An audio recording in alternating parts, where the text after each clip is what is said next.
Hello, everybody. I hope you can hear me. My name is Natalie Melas, and I am the current resident director of the Institute for Comparative Modernities.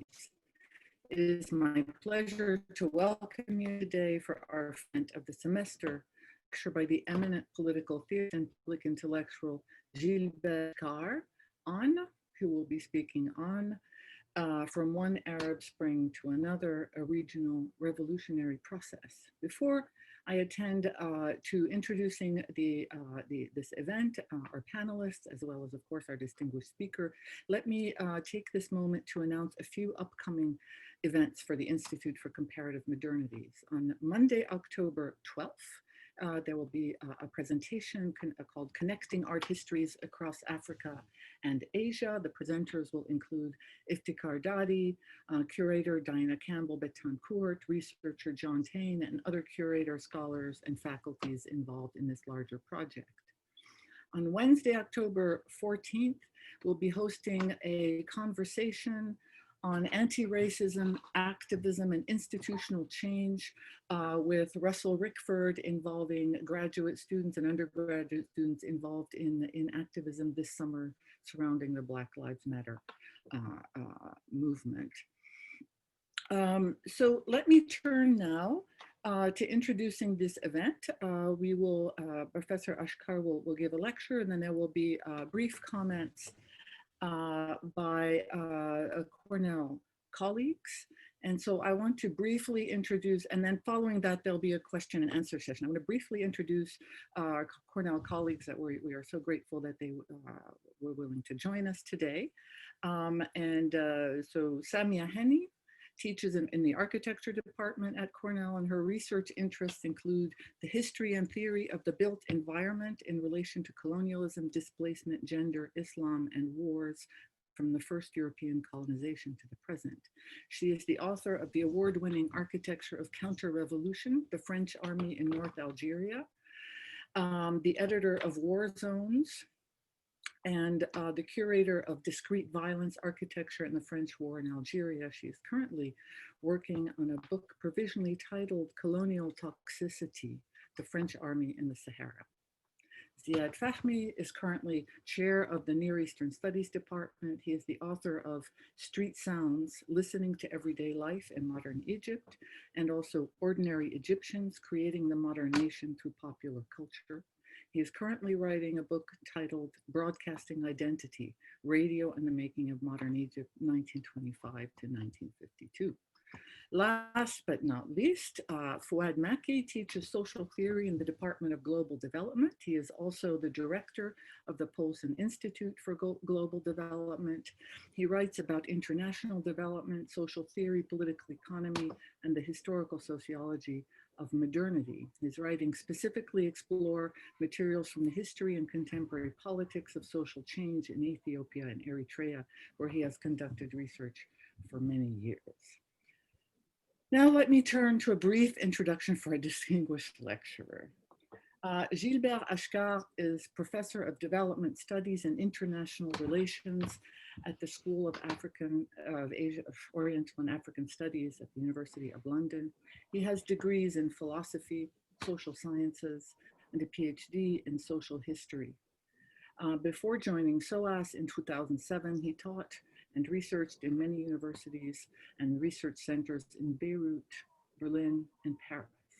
His many books, published in a total of 15 languages, include The Clash of Barbarisms, The Making of New World Disorder, 2002-2006, Perilous Power, The Middle East and US Foreign Policy, co-authored with Noam Chomsky, 2007 and 2008, The Arabs and the Holocaust, The Arab-Israeli War of Narratives, from 2010, Marxism, Orientalism, Cosmopolitanism, from 2013, The People Want, A Radical Exploration of the Arab Uprising, 2016, and Morbid Symptoms, Relapse in the Arab Uprising, and this is from 2016. And I do want to welcome all our audience members today. At least in the US, we are profoundly, I think, involved in the upcoming election, in the repercussions of the Black Lives Matter uprising this summer, of course, in the pandemic all over the world. And it's very easy to lose sight of the continuation of struggles all over the world that preceded these events and will continue after them. Professor ACHCAR's, one of his books, titles refers to one of the great slogans of the Arab Spring, Ashab yurid isqat al-nizam, the people want to bring down the regime, a slogan begun in the Tunisian Revolution in 2010, and that's echoed forth, perhaps gaining ever more urgency in ever more places, and not least the United States today. So let me remind you and welcome GILBERT ACHCAR again, who will speak on the topic of from one Arab Spring to another, a regional revolutionary process. Thank you. Thank you very much, Dr. Melas, and big thanks to the whole team of the ICM for organizing this, for inviting me. Of course, I'm sad that we had to postpone the initial project, which was to pay you a visit and deliver this lecture and another one at Cornell in person, as now we say. And well, COVID changed our plans, as they change so many plans. So that's it. So I'm sad for it, but very thankful to you for the opportunity to carry on with the project in a different form, online as it is right now, with myself in London in presenting this lecture. I will try to keep it within, say, 30 plus minutes, so that we have enough time for the discussion. I'm looking forward to the discussion, the debate among us. Of course, it will be difficult to match the intellectual level of the presidential debate of yesterday, but I'm sure we'll do our best. Given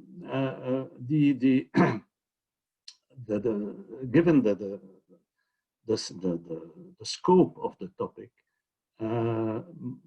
I will necessarily be quite telegraphic in style, if one could say, or quite elliptic on many issues. But we have the opportunity, we will have the opportunity after my presentation to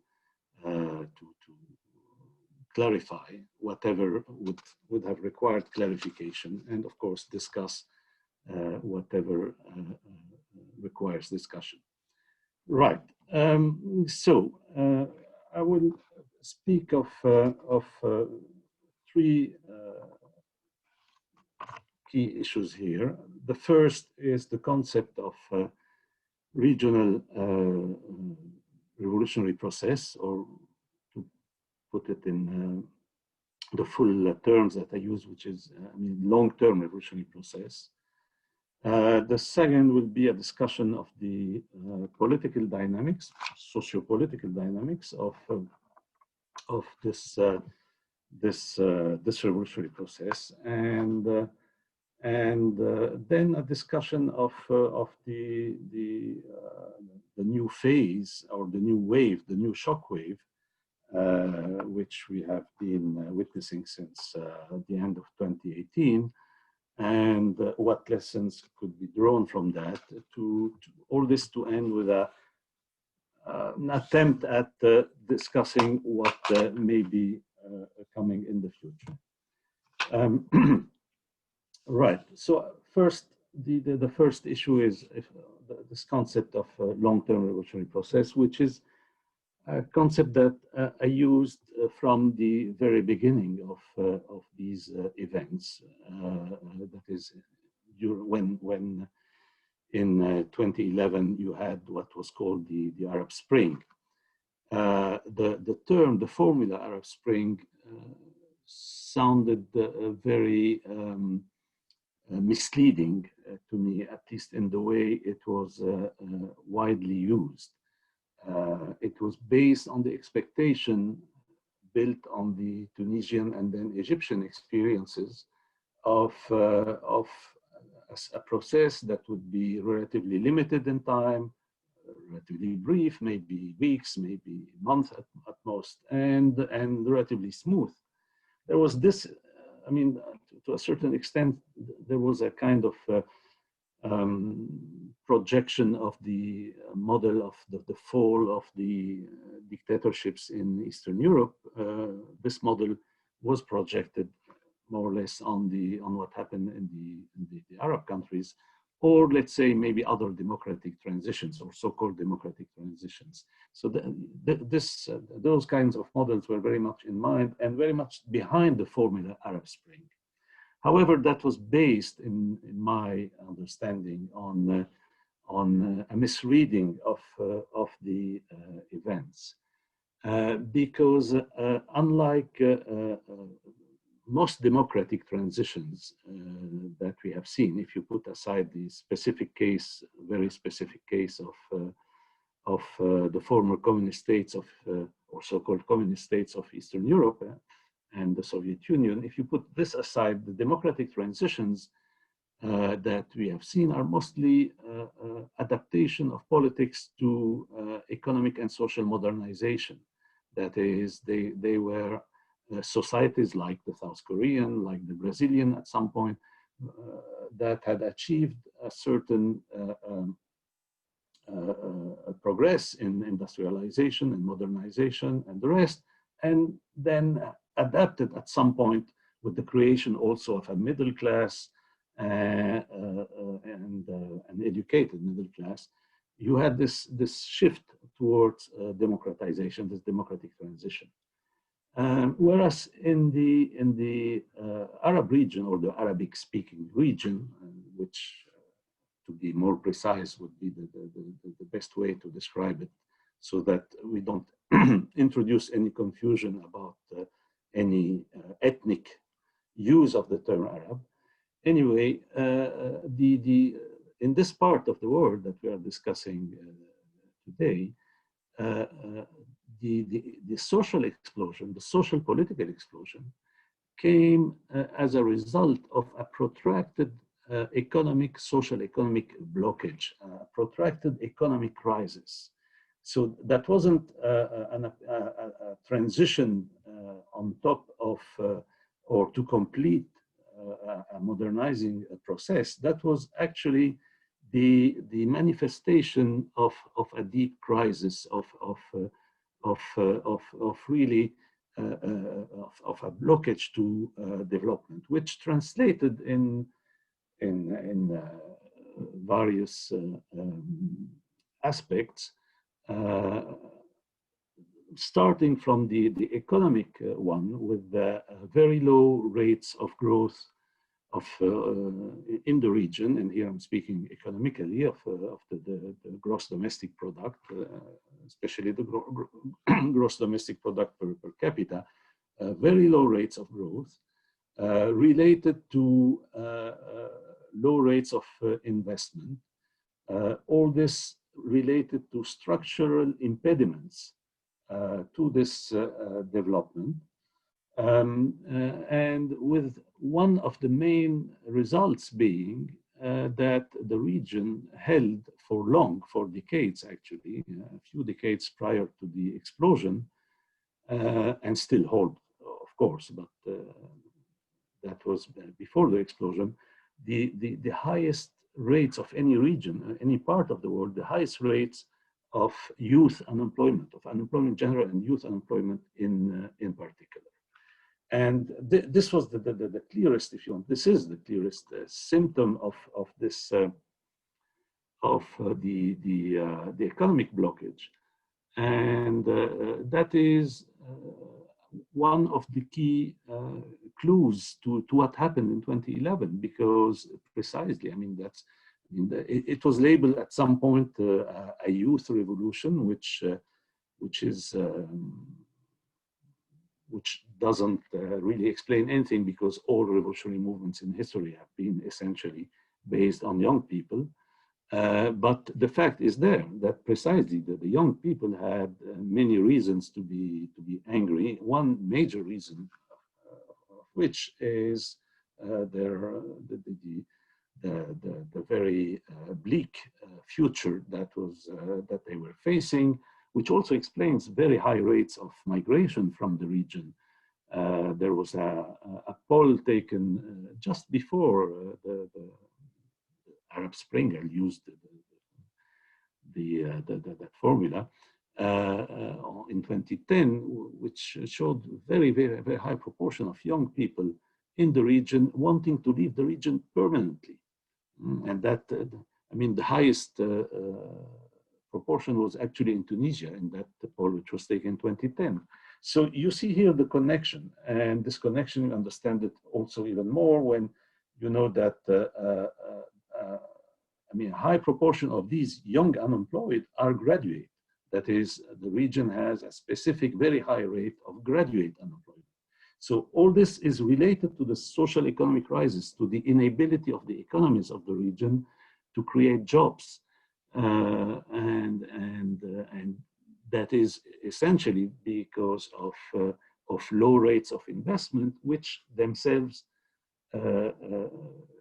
lead us to examine the political conditions under which the economies were functioning, and therefore the reasons that led to such low rates of investments.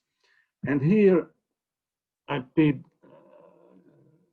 I mean, the key attention should be paid to the nature of the system of states in the region, in the sense that there is a peculiarity. It's something very particular to this region, which is the concentration, unique in the world. That's the only geopolitical part of the world where you have such a concentration of what we can call, using a Weberian, I mean, Max Weber, a Weberian concept, patrimonial state, but fully patrimonial state. That is, that are states that are owned by ruling families, and therefore where power is transmitted hereditary. And I mean, all the features of the pre-modern state are there in modern times. That's this peculiarity of the region. And we are not here speaking of just the formal character of, for instance, a monarchy, because after all, the UK or Denmark are monarchies, but that's not the point. The point is that you still have the kind of conditions under which there is no real separation between the state, the apparatuses of the state, and a ruling group, a ruling family that consider those apparatuses as its private ownership.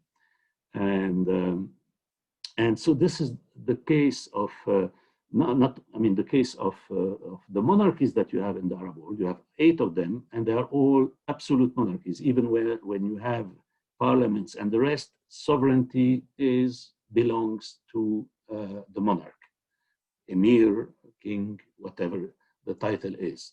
They have full sovereignty. They can dissolve parliaments anytime they want, that is when you have parliaments. And they are really absolutist ruler. They hold everything, and they control all the state machine. They have, and under such conditions, the armed forces, or at least the elite bodies of the elite corps of the armed forces, are actually functioning like a private guard of the ruling family.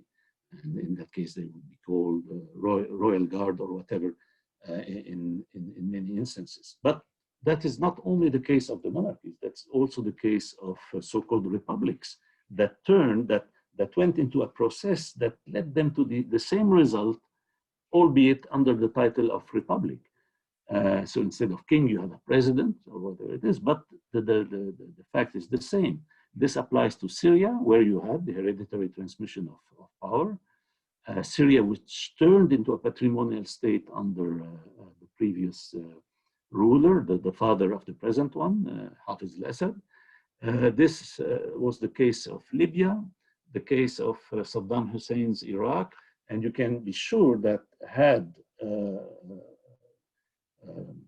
Gaddafi in Libya and Saddam Hussein in Iraq, had they not been overthrown with a foreign contribution, foreign intervention, they would have, power would have been handed to, in each case, to one of their sons.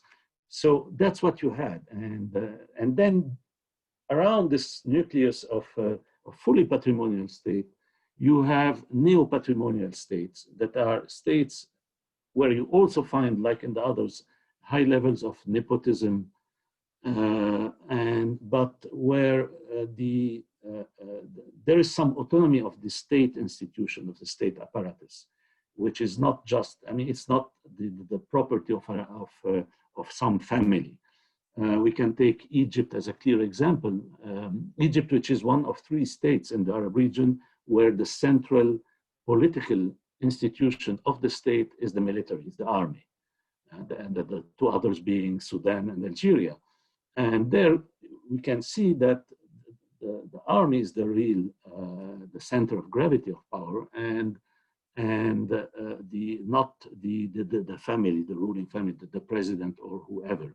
And that explains why in the 3 countries that I mentioned, in all 3 countries now, the president was overthrown by the military, whereas you couldn't have this kind of scenario in any of the fully patrimonial states that I mentioned.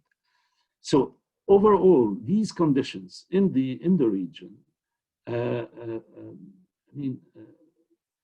do not provide, if you want, the objective conditions, the conditions of predictability, for instance, under which private investment can develop. And since with the global neoliberal transformation, you had a major reduction in the state's input in the economy, with the idea that this would be compensated by the private sector, and that started or accelerated in the 90s. Well, this didn't happen, very simply. This didn't happen. And this is the key to the social economic blockage that I mentioned, and the explosion, the social explosion. Now, when you put things in this kind of perspective, you understand that that's not going to be just a spring, right? And that if you want to use the seasons as a metaphor, then there will be many seasons. Spring, autumn, winter, new spring, you will have a succession of seasons. That's what I call, or what is called, a revolutionary process. And here a long-term revolutionary process, which means a succession of periods of upsurge, backlashes, revolution, counter-revolution. It's an ongoing process, and this process will carry on until the social economic crisis, the social economic blockage that is at the source, at the root of the big explosion is solved.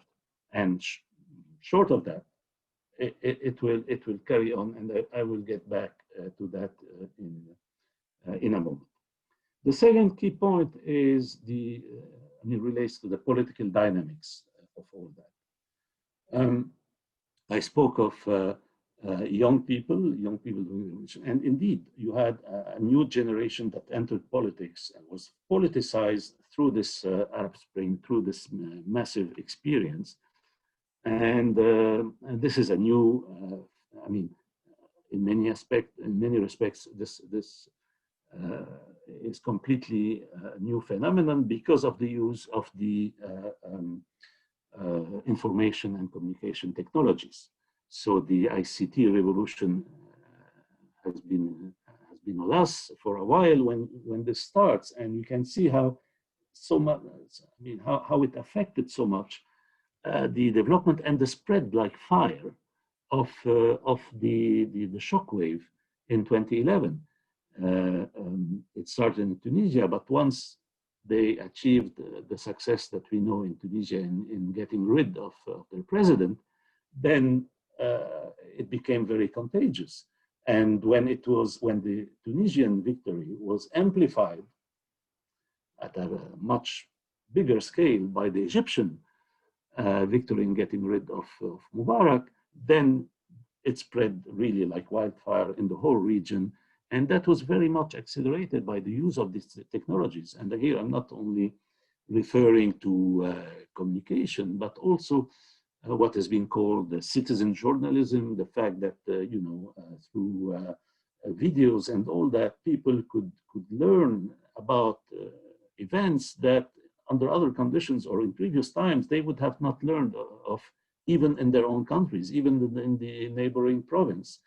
So much the lid on information was kept tight by the by despotic or oppressive regimes or authoritarian regimes.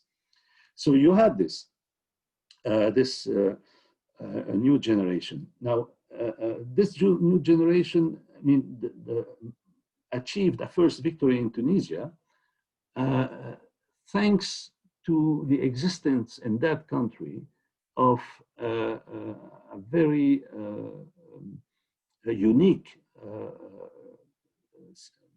condition of a very powerful labor union, workers' union, which was, especially at the lower and intermediary levels of leadership or membership, which was autonomous vis-a-vis the regime, and had played in various times in history the role of a representative of the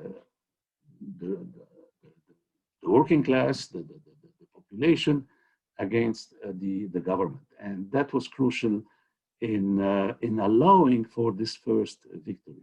Now, in many other countries, you didn't have that.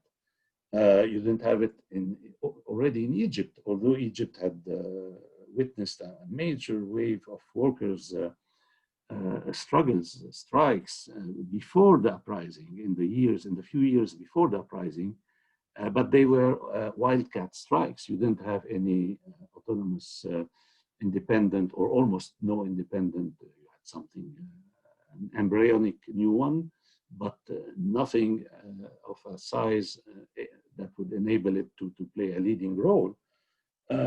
And so what you had a movement with much less structuration than what you had in Tunisia.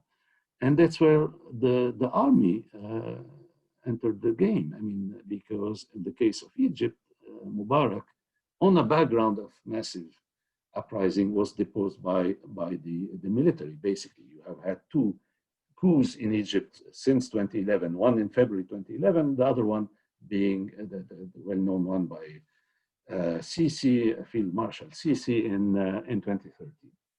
So now the general political weakness, which is most of the time also organizational weakness, of those who took the initiative everywhere, those who are really behind the initiatives, those who used Facebook or whatever it is to call for demonstrations, to rallies and all that, especially in the 6 countries where you had major uprisings in 2011, plus a number of other countries where you didn't have the same spectacular uprisings, but you had important social movements, like in Morocco, for instance.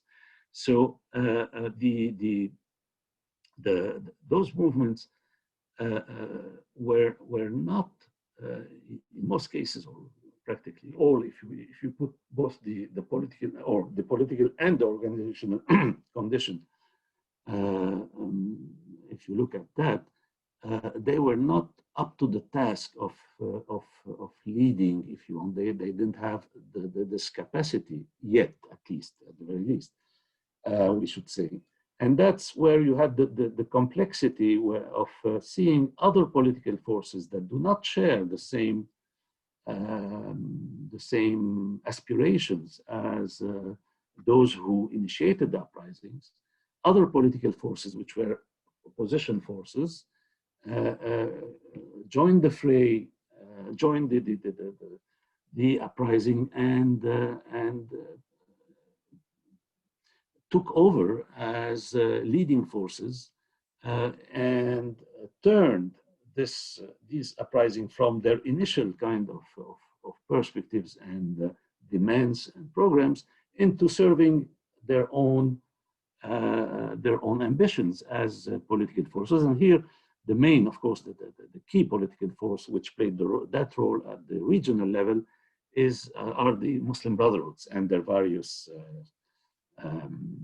let's say, sister organizations in the region. And the result was that we have seen a progressive, rather quick actually, marginalization of those forces that I would call progressive, that represented the aspirations of the uprising. They receded in a margin, and the scene was fully occupied by the clash between the two other forces, the regimes, the old regimes, and the Islamic fundamentalist opposition, as represented by the Muslim Brotherhood, essentially.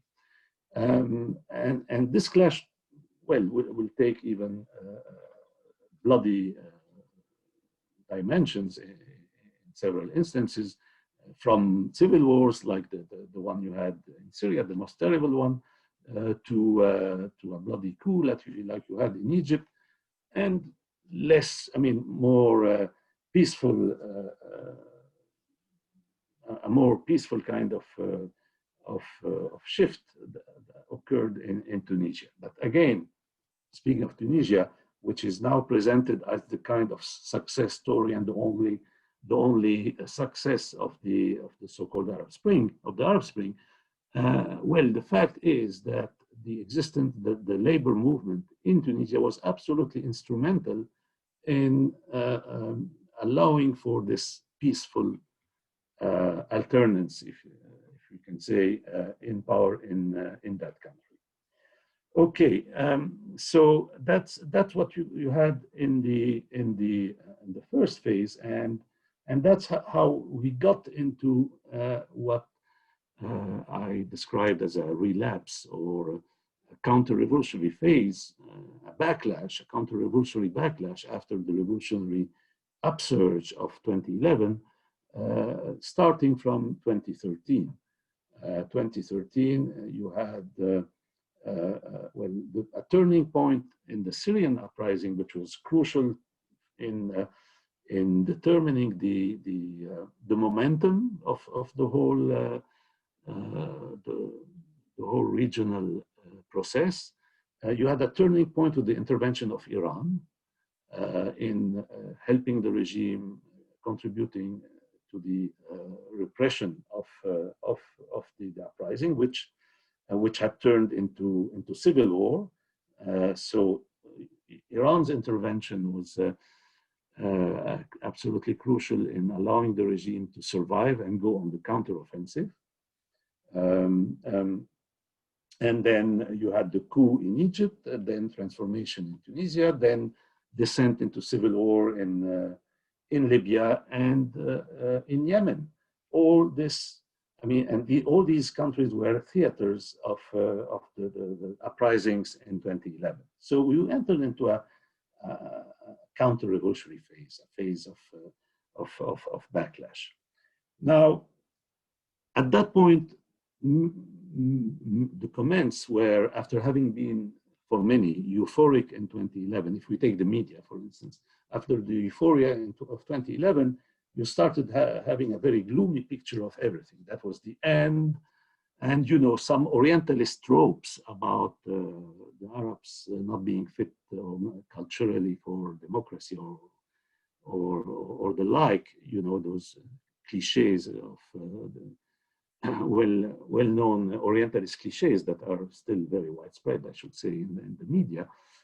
They came back with a vengeance, because in 2011, for a while, they were pushed away, but then suddenly they were back. And the lesson was for this kind of perspective that, well,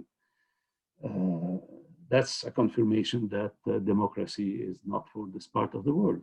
But of course, that doesn't, I mean, I don't need here, I presume, to explain how wrong and almost racist such views are.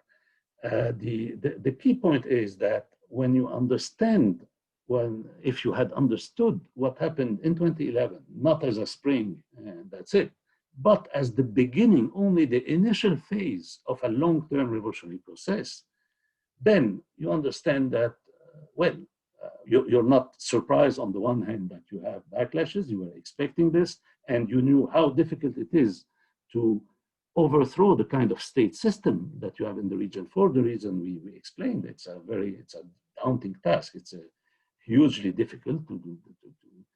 It's not going to be easy or smooth anywhere. If you are speaking of real radical change, which is not just removing here and there a president, but changing, overthrowing the whole structure that is at the root of what I explained at the beginning of this impediment to social, economic, and even cultural and the rest forms of development in the region. Now, at the same time that you had this backlash, the fire was still simmering under the ashes very clearly. And you had here and there regional explosions, like even in Tunisia. Tunisia has seen a succession of regional explosions over the years since 2011, pointing to the fact that Tunisia succeeded in achieving a certain degree of democratic transition. That's true, but it didn't solve the key problem. And on the contrary, this is worsening all the time. I mean, the social economic problem is very serious in that country, and that's why you have a huge frustration, actually, which manifests itself in various ways.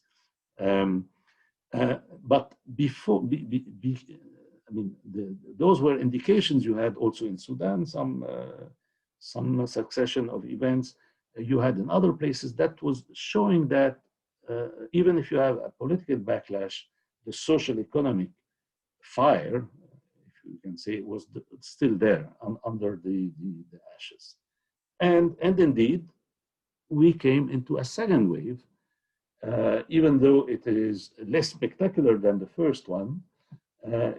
It was nevertheless a very important succession of events, which we can even start in 2018 with Jordan. Jordan had a big popular movement in 2018, which brought the government down and led the state to backtrack on certain issues. And then by the end of the year, in December 2018, you had the beginning of the Sudanese Uprising. This time, after a few previous attempts, this time it took a massive character at the level of the whole country.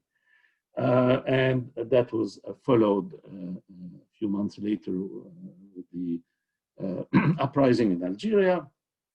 And then in October, we're speaking of 2019, Iraq, and then Lebanon.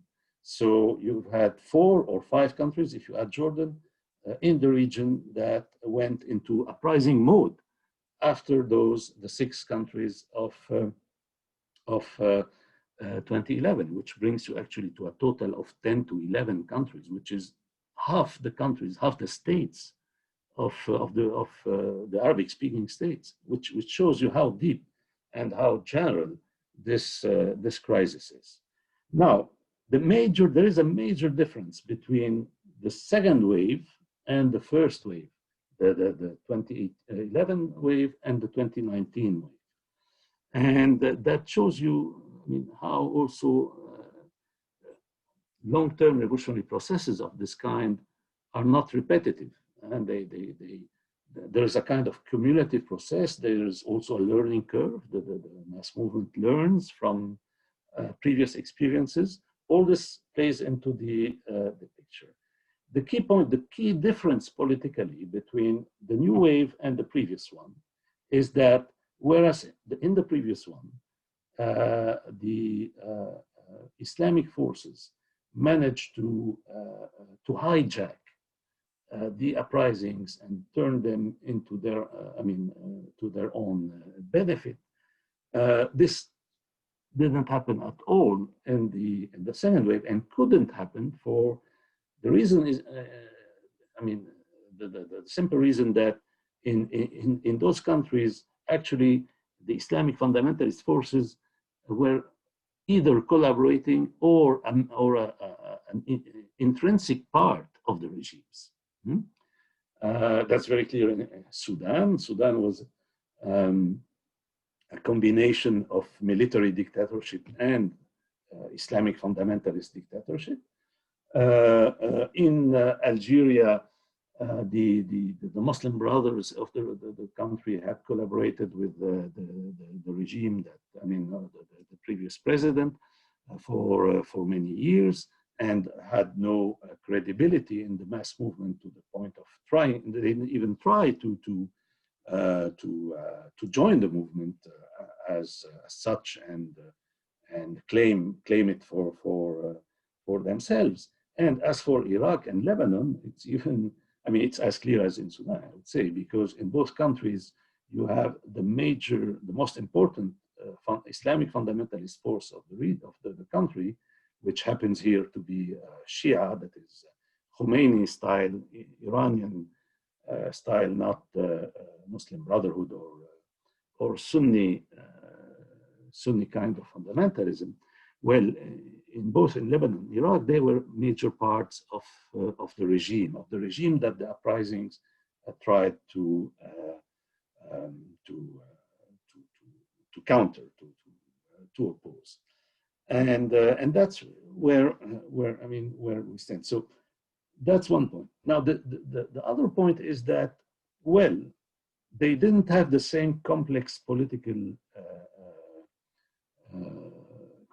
same political complexity when it comes to the role of the Islamic fundamentalists in the mass movement, but they had it when it comes to the role of the Islamic fundamentalists in the regime, especially when sectarianism is a key dimension, as is the case in Iraq and Lebanon, and that's also a major obstacle. But the key issue and the key difference between the countries of this second wave is the issue of organization. So whereas Algeria, Lebanon, Iraq have seen movements like those that we had in 2011, using the communication technologies and all that, but with no real structuration, with no real organizational strength or even organizational existence, period. No organization at all, no form of organized existence. One country was an exception, which is Sudan. And Sudan, from that angle, is, I've written that, tried to explain that in various articles, the most advanced experience that we have seen in the region since 2011, from the point of view of the political maturity and the organizational capacity of the movement. And this is due to a combination of two forms of structuration. And here I'm not speaking of the political coalitions, because you have political coalitions in Egypt, you have political coalitions almost everywhere. That's not the point. The point is the real organization, the grassroots organization. And you have it in Sudan. You have the youth is organized in what are called their resistance committees, which huge number of young people all over the country, and especially in the key cities. And also a form of union-like organization, which is the Sudanese Professional Associations, which became a kind of center for professionals and labor in general, a key reference. And these two organizations really represent the organizational body of the Sudanese Uprising. And that is why this is a much more advanced process than in the other countries. Now, and here I'll be concluding with that, the situation now is rather stalled, has been stalled in those countries of the second wave because of COVID. COVID played a key counter-revolutionary role, if you could say. Take Algeria, where you had those weekly massive demonstrations, and then they stopped with the pandemic and lockdown and all that. So this affected the situation, plus, of course, some political problems, especially where the movement is weaker, as in Lebanon and Iraq, facing the sectarian issue that I mentioned. However, and in conclusion, I get back to my starting point. If we understand all this as a long-term revolutionary process, we understand that that will keep going on, that it is an ongoing process, that the only safe prediction one can make about the region, the only one, is that there won't be any stabilization for many, many, many years to come. I mean, nothing in the foreseeable future.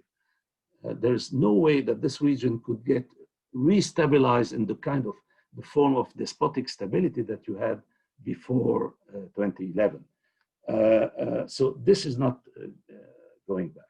Now, the future hinges essentially on the organizational, or if you put it in other terms, the subjective factors. I mean, the objective conditions are there for the explosion, but you need, and that needs, in order to have revolutionary changes or real radical changes, as is necessary in order to get to go beyond the blockages that I mentioned, you need real alternative forces. Sudan is showing the way. It doesn't mean that Sudan is guaranteed of victory or success. It's a country in transition. It can go both ways, but at least they have achieved a key, one of the key conditions that are required for the process to lead to a victorious outcome. And I will stop here and thank you very much for listening.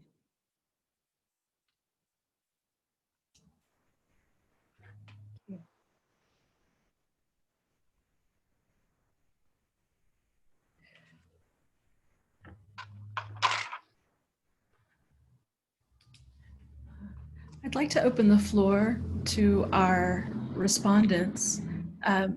Fouad, would you like to begin?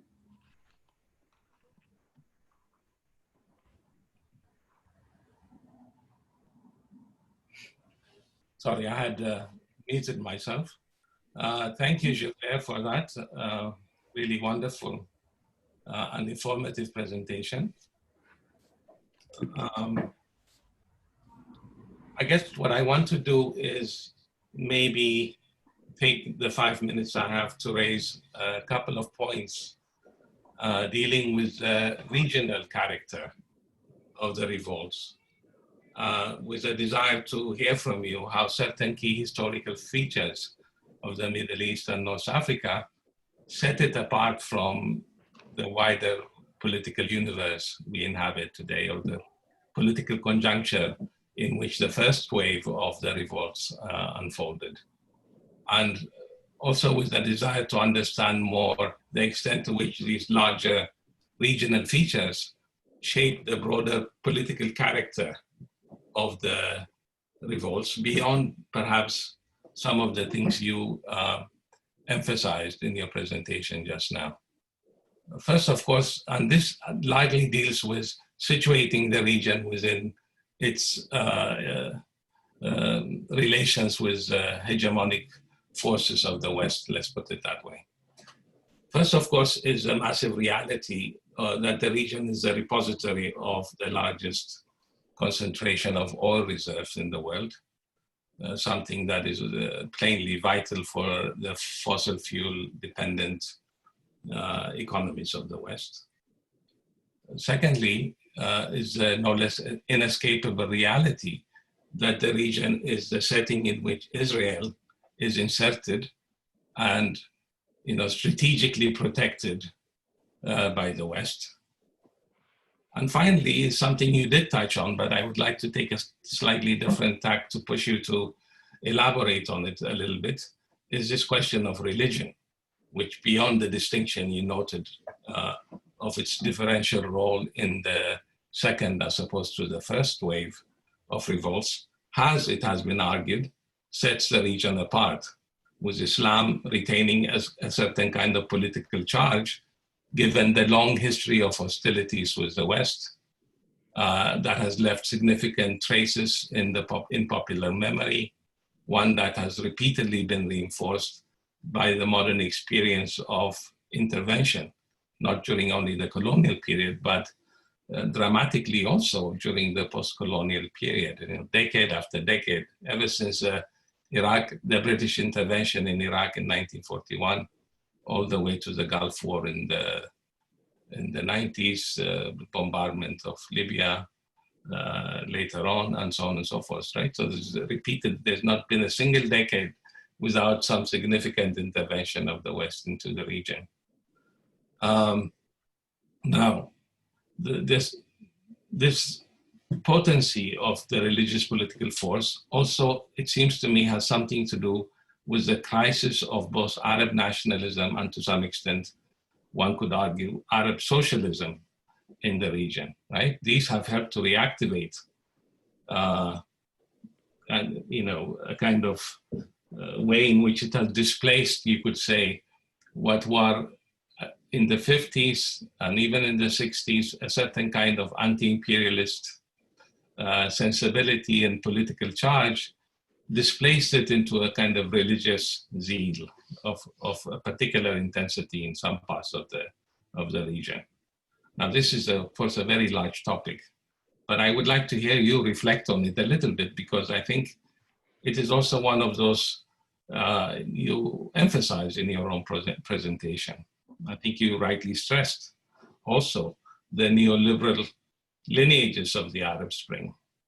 Yet, one of the striking things about the first wave especially is the disjuncture between the political aims that were articulated by the movements in the first wave and these deeper social springs related to the crisis generated by neoliberal policies. In part, of course, this has been an effect of decades of repression in the region, but it is also arguably an effect of this ideological limbo in which the region was left as a result of the crisis, one could argue, of both Arab nationalism and socialism. Sudan, you pointed out in your concluding remarks, is an exception, partly because of the political vitality of the left. Don't know to what extent that is still the case, but it appears to be. And also you said of the union movement. But that exception only, puts in very sharp relief the crisis in the other wider region as a whole. So that's the second point I'd like to hear you reflect on. But thank you for a really, exceptional presentation. Thank you very much. Excuse me, how shall we proceed? Should I react now or at the end of all the comments? Why not? You could react now and then we'll do the same for the other two. Okay, right. So thank you very much, Fuad, for this these very judicious comments. That will allow me indeed to say a few words on issues that I didn't mention, because of course in 35 minutes, or I don't know how long I've spoken, something like this, I had to go to what I presume is least known, because the rest are issues that I also presume are widely known, or at least I would believe so. Like, for instance, the hydrocarbons resources of the region. Of course, when people think of MENA, and especially the Middle East, they think of oil and gas, and indeed, this is I mean, a major part of the world reserves of both commodities, of both products, and that's what gave this part of the world its strategic importance in the 20th century, and that explains a lot. I mean, without these factors, you can't understand the history, the modern history of the region, the 20th history of the region. You can't understand it without the centrality of hydrocarbons for the region, and what that meant in terms of yes, Western imperial interest, and then also global competition, because other powers went in, which are, like, for instance, today the role of Russia, which is not a Western power, but is also part of those imperial projects that are competing in the region. And the historical role of Israel is well known. The history of Israel itself is related to this issue of the hydrocarbons and other resources like the Suez Canal. If you go back to the very initial interest that the British had in allowing for the Zionist project in Palestine to start its implementation. Now, in the social explosion that we have been seeing since 2011, hydrocarbons remain a key explanatory factor, even, for instance, when you assess the politics of the US administration for the most, for the initial Arab Spring, as it was called. It was the Obama administration, and then you had the Trump administration. And you can see how much their policies for the region are very much connected to this factor. Just take what is obvious to everybody in the region. You know, the United States intervenes massively for Kuwait, Iraq, Kuwait, intervenes massively for Libya, but not for Syria, although the humanitarian pretext invoked for the other countries were at a much higher scale, much bigger in the case of Syria. But the key difference is that, I mean, as the public opinion in the region sees it, is oil. Libya is an oil state, Kuwait is an oil state, Iraq is an oil state, Iran is an oil state, Syria is not. And that's it. That's how people perceive it. Now, the issue of religion is a very important, of course, factor in the region.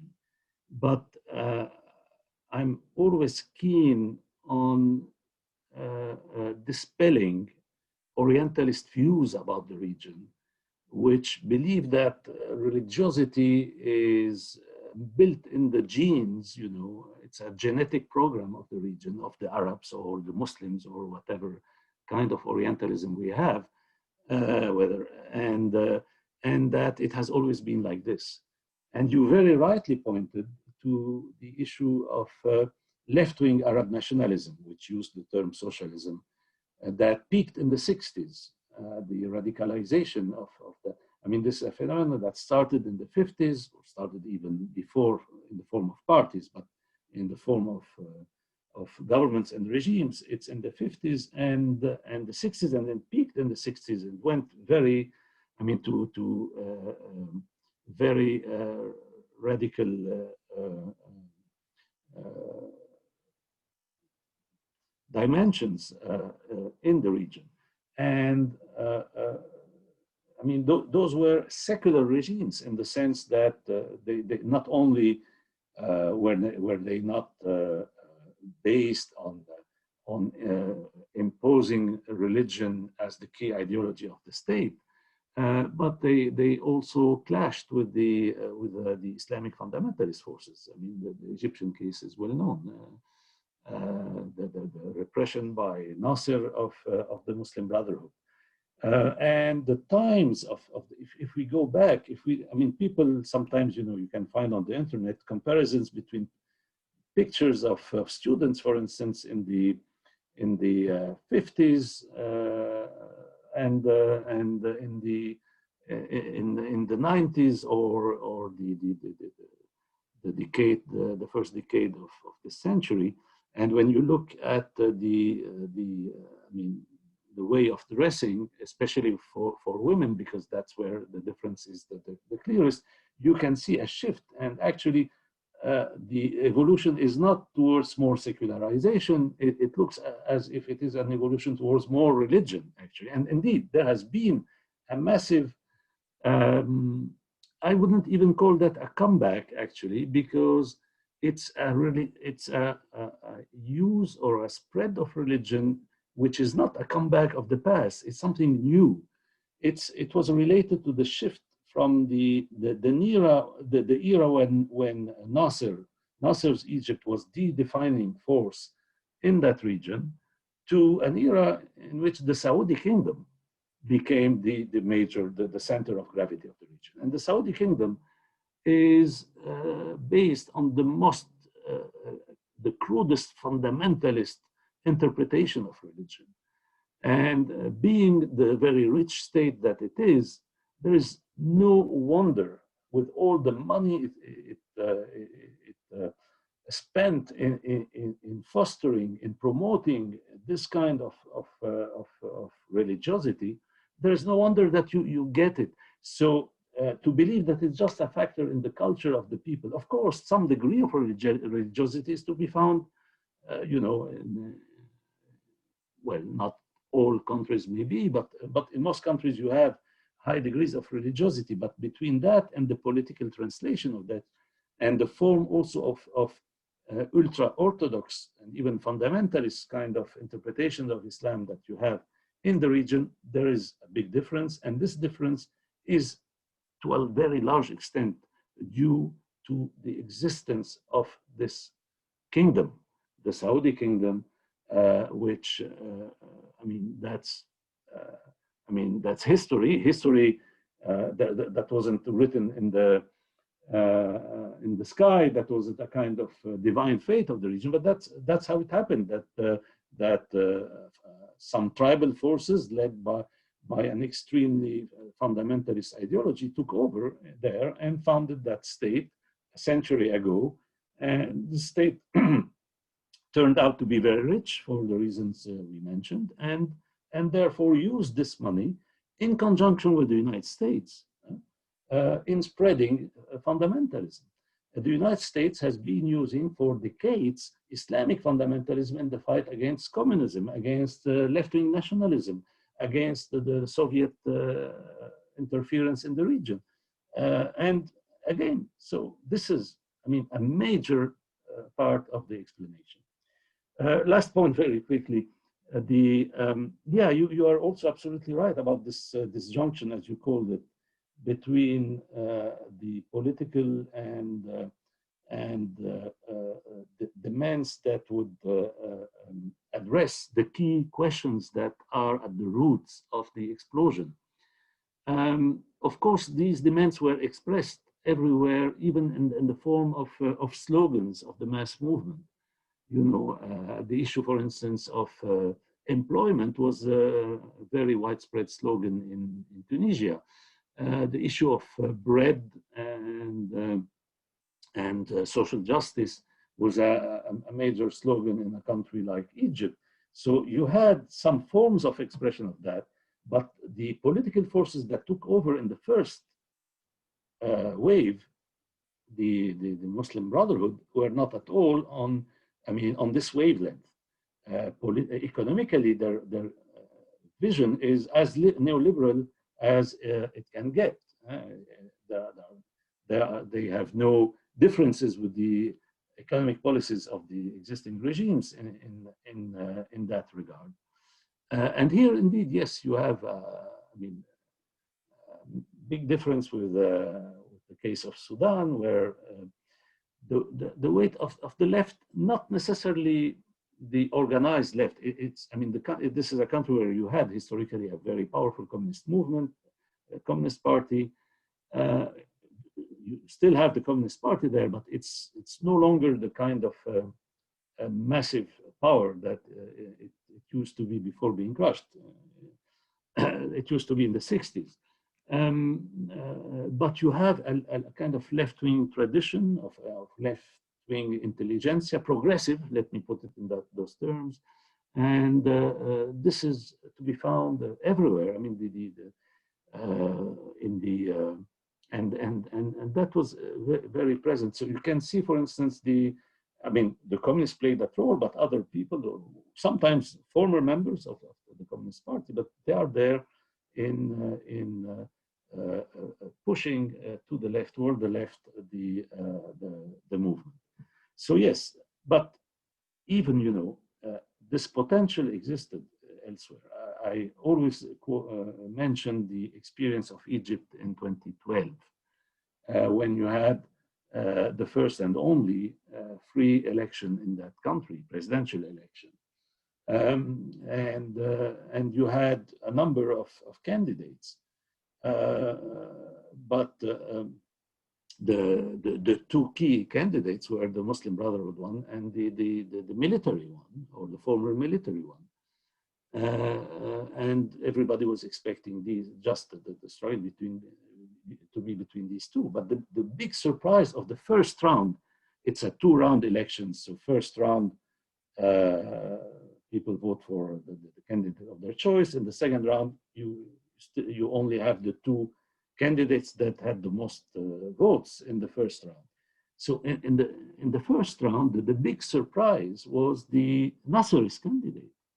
And that is a reconstructed Nasserist. That is someone who says, well, we have to take the social and national dimension of Nasserism, but not the military one. In this age and time, we need democracy and freedom, and that's very different. But this clearly left-wing candidate was very clearly programmatic, left-wing programmatic perspective, got a number of votes that was marginally different or little different from that of the two main candidates, the Muslim Brotherhood and the military, and with ridiculous means when compared to the two others. He had nothing. He was the so-called, the formula, the dark horse, the completely unexpected, the big surprise of the election. And he had the largest vote, the plurality of votes in the key urban concentrations of the country, in Cairo, in Alexandria, in Port Said. That was amazing. So that shows you the potential that existed even where you didn't have key important organized forces, but in the form of a kind of I would say, almost spontaneous ideology of the youth in particular in those countries.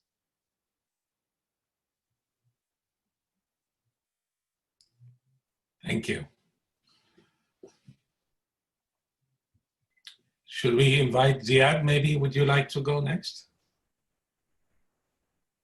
Great. Thank you, Fouad. Thank you very much, Gilbert, for this very thought-provoking presentation. Most of all, I also want to thank you for providing a small dose of optimism and actually realism for the long-term future of the region. Your discussion on the movements in Sudan and Algeria in particular, but I guess especially Sudan, are very helpful in really showing us the progression and the learning process taking place among these diverse revolutionary forces. Also, as a historian, I think I agree wholeheartedly with you on highlighting the importance of this longue durée, long-term view in examining these movements in the region as a whole. For a minute or two, I'll sort of like to add a few things about some things that are happening on the ground today, and then I'll ask you just a few questions. I guess returning to this theme of hope or lack thereof, there was even some small glimmer of optimism in Egypt, despite the brutal oppression of Sisi and his regime. There's some life in the Egyptian streets. Just this past week, there were some small scattered protests throughout Egypt. I mean, this started, I believe, on September 20 and continued sporadically until this past Friday. Right after the Friday prayer, there were some demonstrations in the outskirts of Cairo and Giza, and a lot of small towns and villages in the Delta, but also in Upper Egypt. Of course, as expected, there was a severe clampdown by the state and hundreds were arrested. But I think given the amount of repression that is shown by the Sisi regime, these protests, despite their small size, I think are quite significant. And of course, they're fueled by economic frustrations, made worse by the pandemic, but also by specific government policies. For example, the demolition of unlicensed apartment building. I think that caused a severe repression. There's other factors as well, which we don't have time to go into. But I think the lack of leadership on the ground is something that is lacking. And I think, especially in the Egyptian case, of course, for good reason, most of the leadership and potential leadership are in jail or exiled or killed or essentially cowed into silence, sadly. So now back to your fascinating talk. I have a few questions and just comments. You hinted that the mass movement in Algeria and specifically in Sudan, they really sort of learned their lesson from the Egyptian scenario in 2011. I'm assuming you meant vis-a-vis not trusting the military in particular. But was there also any positive lessons learned from potentially the sort of the relative success of Tunisia? Also, back to the Sudanese case, how fragmented is the Sudanese opposition? I can sense that you can see a lot of, you're very optimistic about what's happening on the ground in Sudan, but is there sort of some sort of leadership structure that is taking shape that when these demonstrations resume post-COVID-19, is there any hope for a more sort of an organized, perhaps they are organized. I must admit, I'm not as familiar with what's happening on the ground in Sudan. Lastly, as you mentioned, with COVID-19, there seems to be sort of a bit of a repose at the moment. But is COVID-19 and especially the economic repercussions of the pandemic, could that act as a future catalyst for potential unrest and movement? Because I know there's a lot of suffering in the streets in Egypt and elsewhere because of the economic repercussions of COVID. That's pretty much it. So thanks again. Oh, thank you. Thank you very much, Ziad. Gilbert, before you start, because of time constraints, why don't we let Samia go also with a comment? You can answer them together and maybe we'll have time to take questions from the audience as well. Fantastic. Good. Sure. Thank you so much, Gilbert, for your thorough presentation and talk. Maybe to summarize a little bit, maybe instead of summarizing, I will maybe go directly to the question, so you can have really the time to elaborate on some of them. I think you started, well, you really tried to cover like the last 10 years in such a really short time, and there are like regions that are very, very different, or the histories of those regions are extremely different. But you started your remarks introducing or representing or discussing the meaning of the democratic shifts. I think you said that it's like the adaptation of politics into economic modernization, this industrialization. I summarize it in simplistic, let's say, terms, is when politics becomes economics. And you tried to portray also these regions or these Arab-speaking regions into like two states or formats of states. You have the fully patrimonial states, ruling families, and the neo-patrimonial states with a very important, let's say, role of the army. So I had the feeling that there is almost like a attempt at comparing or at juxtaposing democratic states to fully neo-patrimonial states. And since this is a long-term revolutionary process, I wonder if you see in this long-term, and it's revolutionary, so there is a process of transformation and of radical change. Are you suggesting that these states should become democratic, should become what we already know about democratic states, or do you see any alternative format of state, any revolutionary form of state that might result from these processes? And in other terms, can you comment on democracy, especially after its failure? The second set of questions, I think I can just summarize them. If you could elaborate a little bit on the foreign interventions and foreign aspiration and inspirations. You suggested that Tunisia is considered a let's say, successful story. So there are like a number of people that commented also on foreign interventions on Tunisia and on the neoliberal / neo-colonial aspirations as well. I think I will leave it there, and thank you again. Yeah, thank you very much, Samia. Thank you, Ziad. Thank you, Samia.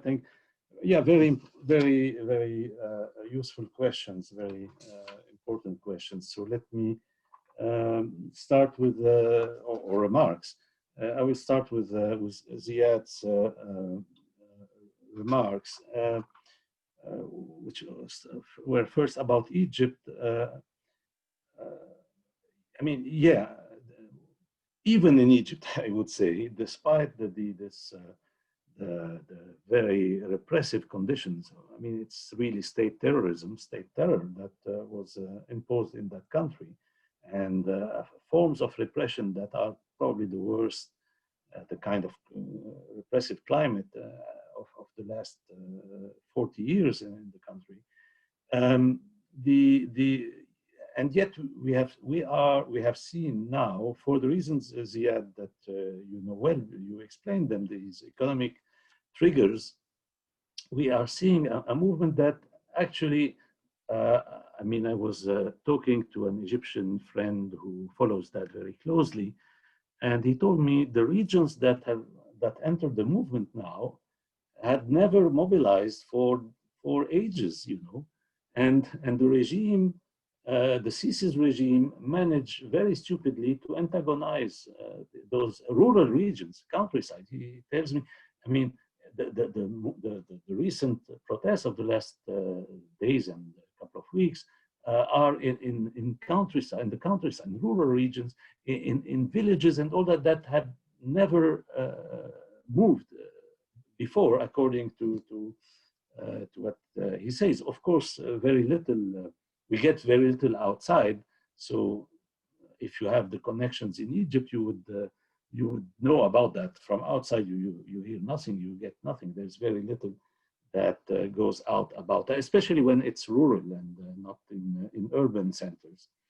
Now, yes, I mean, the problem is that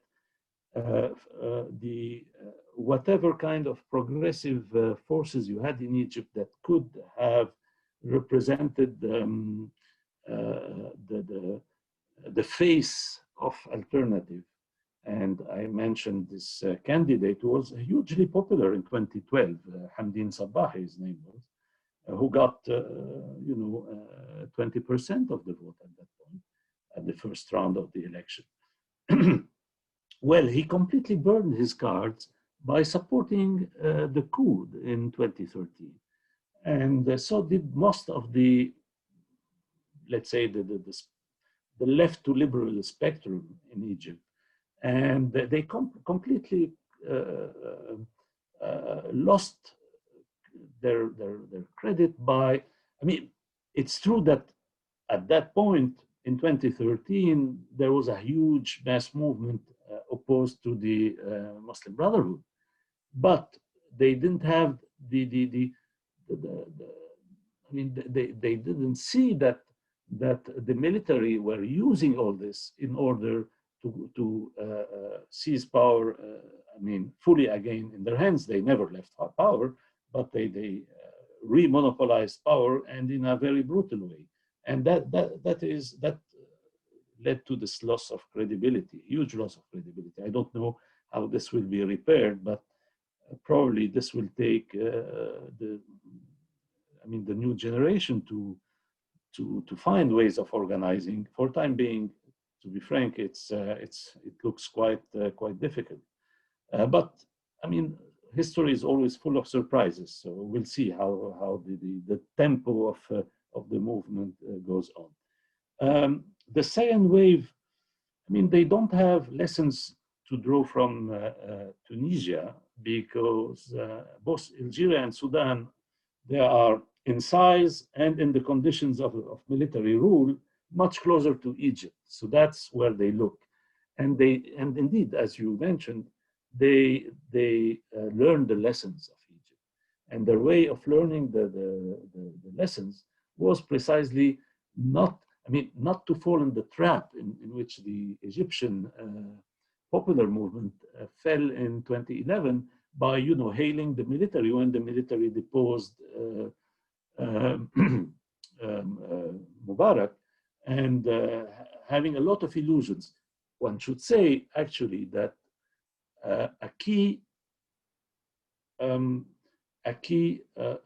reason for the kind of illusions that you had in the military, in the popular movement in 2011 in Egypt were the Muslim Brothers, who were closely coordinating with the army and fostering and promoting these illusions and the support to the military. It's only later that they clashed, but for the first few months after the military takeover in 2011, they were collaborating closely, and they fought together the first electoral campaign, which was on constitutional issues in that year. The Sudanese opposition is definitely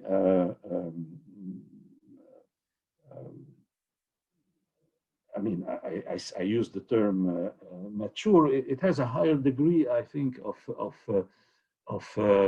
I mean, first of all, it exists as an organized force, and that's a major difference. Algeria, you don't have it, and you can see the difference. Difference is that Algeria, you can go on, having massive demonstration every weekend, and so what? The military are there. They look at you. They let you demonstrate, and you're not a problem to them. You can't. I mean, as long as you're not formulating in a centralized manner, putting them against the wall with your demands, they don't care.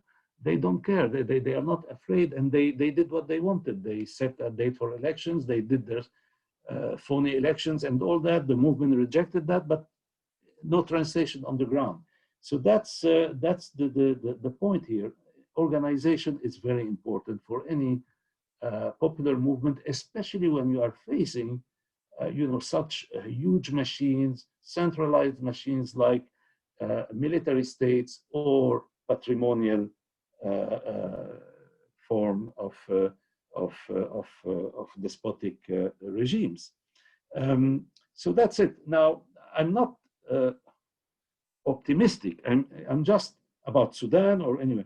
I'm just saying that Sudan is more mature, more advanced in the forms of organization and the political awareness of the leaderships that they have, which are horizontal. It's not a vertical kind of leadership. The resistance committees are a very, horizontal kind of organization. They refuse hierarchy, they refuse centralization, but they have this coordination through using the Facebook and other, those social media. They make a big use of that. So this is an advanced form. This is the most advanced in relative terms, the most advanced experience that we have had in the region. So it's a great source for hope, but optimism is difficult because it's very tough. Because you have this huge military machine, which is backed, yes, indeed, by foreign forces. The Gulf states are there and supporting the military, and Egypt. And of course, Egypt has a stake in supporting the Sudanese military. I mean, the relations, as you know very well, between Sudan and Egypt, historical relations are very, very close relations that used to be almost one country. So that's what you have. Now, COVID, yes, you are absolutely right that the effect of COVID as a disease on the movement has been a setback for the movement. Even that has its limitations because we have seen a resumption of the movement in recent weeks and the last couple of months. In Sudan, you had a big demonstration demanding the implementation of the agreement of last year for the democratic transition. In Lebanon, especially after the blast, the movement resumed, although for political reasons, I don't have time to get into that, but it's complicated. So Algeria still hasn't revived the movement, and the military seized the opportunity of the COVID curfew, if we could say, to repress the movement, to arrest people and all that. But you can be sure, as I've been saying all the time, it is ongoing. There will be further upsurges. Even if this wave is defeated, you will have further waves and so on, because the structural crisis is there, it's very deep, and it's nowhere near being solved. Samia, yeah, I mean the democratic transition that I was referring to was this, the classical models that you have, countries that came out of military dictatorship. Two major countries of this kind are Brazil and South Korea. Now, note something which you don't always find in the literature. In both countries, and here you can have some parallel with Tunisia, you had very powerful, I mean, the labor movement played a key role in the transition. The labor movement was instrumental in bringing down the dictatorship in both countries. So that shows you that, I mean, the mainstream political science sees the middle class as the condition for democracy. Actually, if you take a closer look at that, you'll see that a free and dynamic workers' movement is more of a condition for democracy than middle class or whatever. You have prosperous middle classes under dictatorships. You don't have a free labor and important labor movement under any dictatorship, and that's a key point here. Now, the region I mean, the difference, the distinction I made is between the fact that in countries like those that I mentioned, Brazil or South Korea, the democratic transition came on top of a very rapid industrialization and massive industrialization, modernization of the economies. Whereas in the Arab world, the explosion didn't come, in order to complete some kind of modernizing process. It came because it was completely blocked, because these are, a region that has been stalled in its development for many years. And the difference between patrimonial and neo-patrimonial states, or the countries of the region, today with the exception of Tunisia, yes, that's the only exception, which is, well, it is still neo-patrimonial, but at a lower level, because there is more transparency because of the democratic gains in that country. But all the rest are either fully patrimonial or neo-patrimonial states. This implies, that means that these are very tough nuts to crack in terms of their readiness to repress, and repress very violently, very bloodily, and that makes it very difficult there to face this. Now, indeed, the alternative that is needed for is one that would not only respond to the issue of despotism and the question of democracy, but it should be one that relates to the social economic problem. That's the difference with Brazil and South Korea. You can't have a kind of economically neoliberal democratic solution to the region. What you need is discarding the neoliberal kind of paradigm and getting back into a central role for the state, for the public sector in fostering the development, the human development, the economic development, all aspects of development. But, and here is the lessons of the past, because you had some kind of developmentalist experiences in the 60s, those that you mentioned, the left-wing nationalist ones. The key lesson here is that the necessity for this to be in democratic conditions. Transparency, control by the population over the state in order to prevent the degeneration, the deterioration into corruption that we have seen in previous experiences. And finally, the role of foreign intervention. We have all forms of foreign intervention in the region. We've had military foreign intervention, but I think you were referring to the economic one in the case, because you mentioned Tunisia. Well, what you have is everywhere in the region, and this is almost incredible, that shows you the degree of dogmatism of the international financial institutions today, the degree of their neoliberal dogmatism. Faced with this major social explosion after decades of implementation of their recipes, the only conclusion they drew was, well, our recipes were not implemented enough, radical enough. And so they are putting pressure for more of the same that produced the catastrophe. That's unbelievable, but that's what happened. Thank you. Thank you very much. Okay, well, thank you, Gilbert. We have a couple of questions, and I invite other audience members to please write your questions on the question and answer space, and we'll selectively, given the time we have, pose them to Gilbert. So the first, Gilbert, comes from Ataf Said, and he has two questions for you. And the first is, he says he likes very much this emphasis on thinking about these two phases as part of a continuing process, revolutionary process that includes counter-revolutions, relapses, restorations, and all that. But he wants you to reflect a little bit on the temporality of these things, the disjunctures between them and so on. He'd like some idea about how does one think about the temporality of this revolutionary process that includes counter-revolutions, restorations, and so on. And the second point is he is referring to that famous essay by Asif Bayat on reform and revolution, which I'm sure you know. He would like to know how you would elaborate in what way you distinguish your approach of revolution, counter-revolution from that of Asif Bayat. Thank you.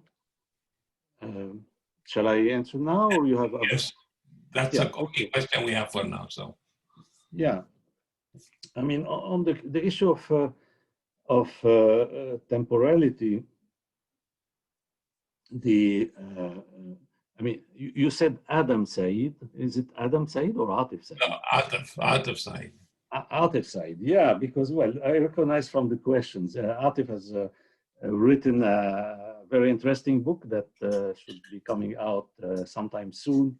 And so I'm familiar with his approach of these issues, and he has some interesting thoughts on these issues. But I mean, when you're dealing with a whole region, not one country, but a whole region, it's very difficult to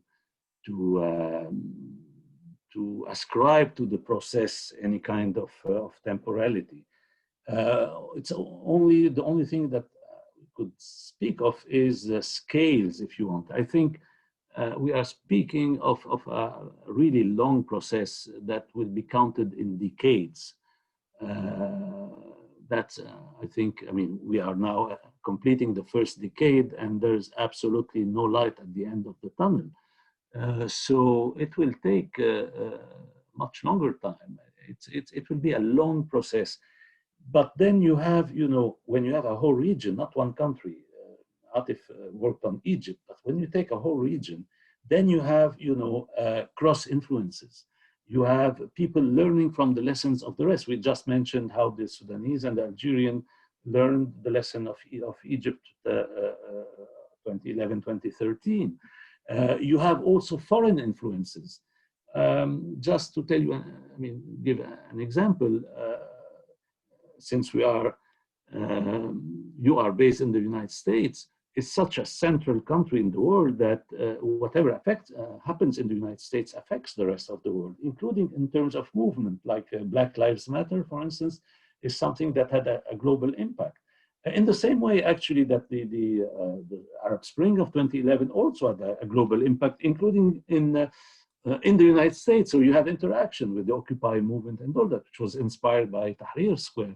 So you have all these factors that come into the picture. And so there's no predestined, pre-designed kind of tempo, if you want, for these events. And the key point is to understand it's a long-term process that will be protracted, very long, to identify what are the conditions, first, what are the obstacles, what are the problems, and what is required for a real change to happen, and unblock the situation. And then how this happens, how do we move towards that or not? It's an open question.